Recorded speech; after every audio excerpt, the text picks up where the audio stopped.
15th of August 1947 is the first day of independent India. After 200 years of struggle, our great country was finally free today. On one hand, crores of Indians were celebrating independence. On the other hand, lakhs were grieving the partition. That evening at 5 p.m., Lord Mountbatten was to hoist the Indian tricolour flag after taking down the British flag in Princess Park near India Gate. His advisors believed that about 300 people would come there, but a crowd of 5 lakh people gathered there. In the history of the world, such a huge crowd had never gathered anywhere except the Kumbh Mela. You can guess the intensity of that historic moment from the fact that every arrangement failed in front of the enthusiasm of the crowd. The barricades installed to stop the people, the stage built for the band members, the VIP and guest seating gallery, and the ropes on both sides of the road. Everything was swept away in the surging wave of people. There was so much crowd around the band members that it became impossible to even play the drums. People were sitting so close that it was difficult for air to pass through them. In that crowd, there were thousands of women who were standing holding their infants to their chests. They were afraid that their children might get crushed under the pressure of the crowd, and when they felt the push of the crowd, they would throw their children in the air, and as soon as the children started falling down, they would catch them again, and this continued. At one point, it happened that hundreds of children were being thrown in the air as if it was raining from the sky. Then Pandit Jawaharlal Nehru reached there. Seeing him, people started shouting Jai Hind and Bharat Mata Ki Jai. Following him, Lord Mountbatten's 17-year-old daughter Pamela also reached Princess Park. Pandit Nehru looked at Pamela and shouted, "You come on the stage flying over the people." "He will not mind." Pamela also shouted, "How can I do this? I am wearing high-heeled sandals." Nehru said, "Take the sandals in your hand and move forward." Then first Nehru reached the stage by stepping on people's heads, and then following him Pamela also took off her sandals and reached the stage by stepping on the carpet of human heads, holding them in her hands. Sardar Patel's daughter Manibin Patel was already present there, but Lord Mountbatten, who hoisted the Indian tricolour for the first time, was nowhere to be seen. A few minutes passed like this, and then Mountbatten's buggy reached there, which was so badly stuck in the crowd of people that he could not even think of getting out of it. So he looked at Pandit Nehru and shouted, "Let's hoist the flag." After which the great Indian tricolour was hoisted in Princess Park, and Mountbatten stood on his buggy and saluted the tricolour. For the first time, the words that came out of the mouth of those 5 lakh people who were watching this historic scene with their own eyes were Bharat Mata Ki Jai, and they shouted the second slogan, Mountbatten Ki Jai, Pandit Mountbatten Ki Jai. In the entire history of India, no other Englishman had the good fortune of hearing people shouting this slogan with such heartfelt emotion. That day, Viceroy Mountbatten got what his great-grandmother Queen Victoria had not been able to get, nor did any of her other children.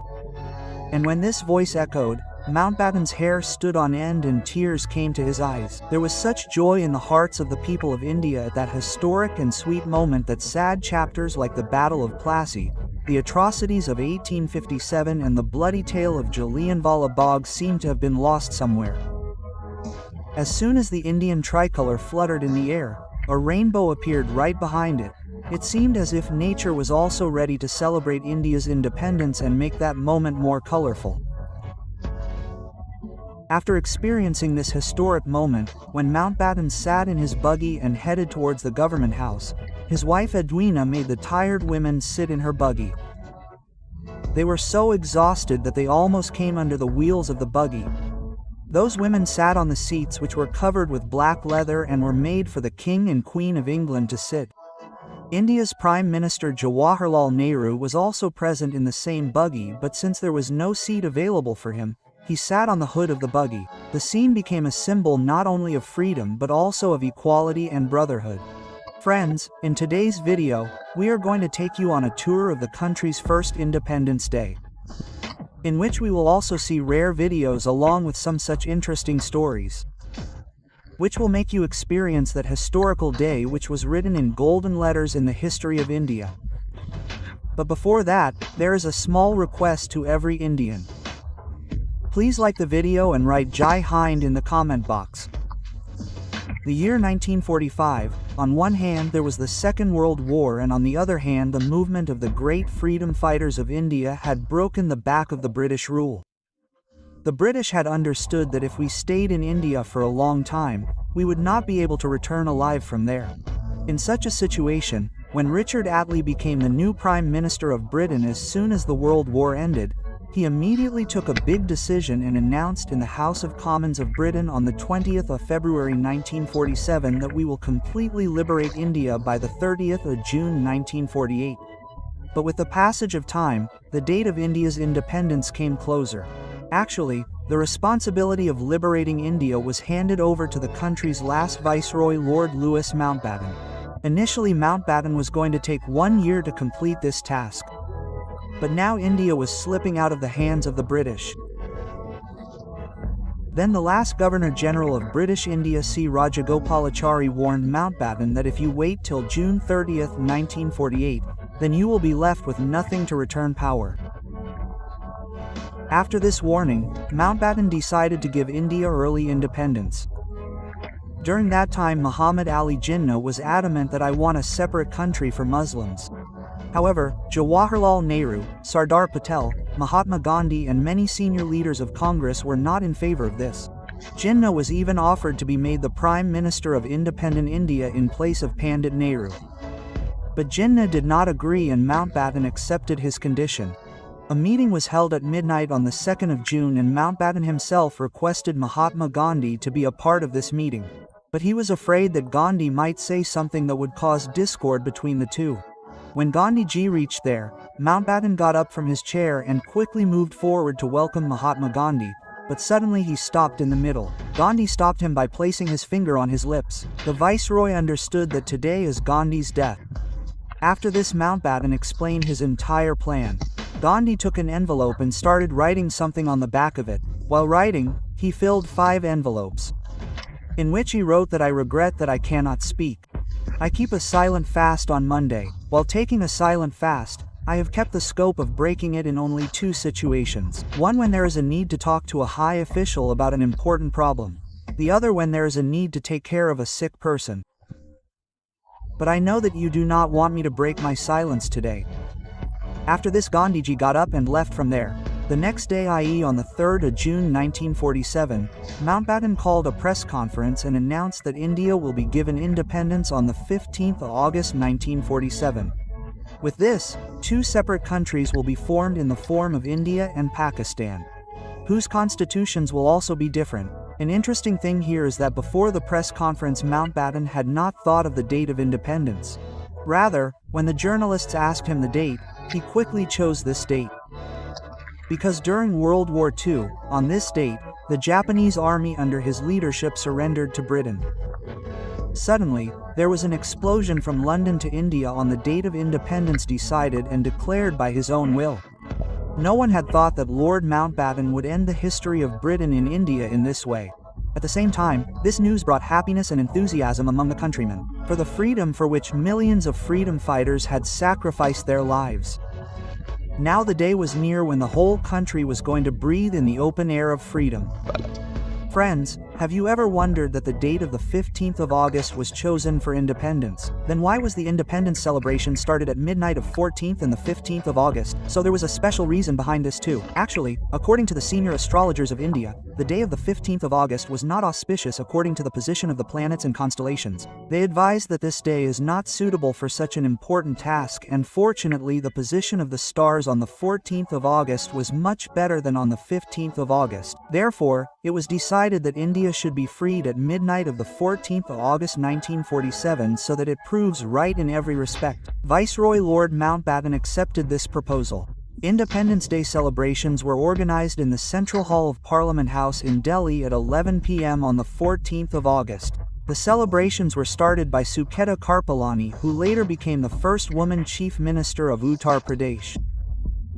First they sang Allama Iqbal's song Sair Jahan Se Acha and then Bankim Chandra Chattopadhyay's Vande Mataram, which later became the national song of India. At exactly 11:55, the first Prime Minister of independent India, Jawaharlal Nehru, gave his historic speech Trust with Destiny. He started his speech with, "Many years ago we made a promise to destiny, and now the time has come when we will fulfill that promise of our destiny to a great extent. At midnight, when the world will be sleeping, India will wake up for life and freedom." Quote, he further said that, "We are standing at the door of this freedom, that India is not the country of any one sect. It is not of people of one religion.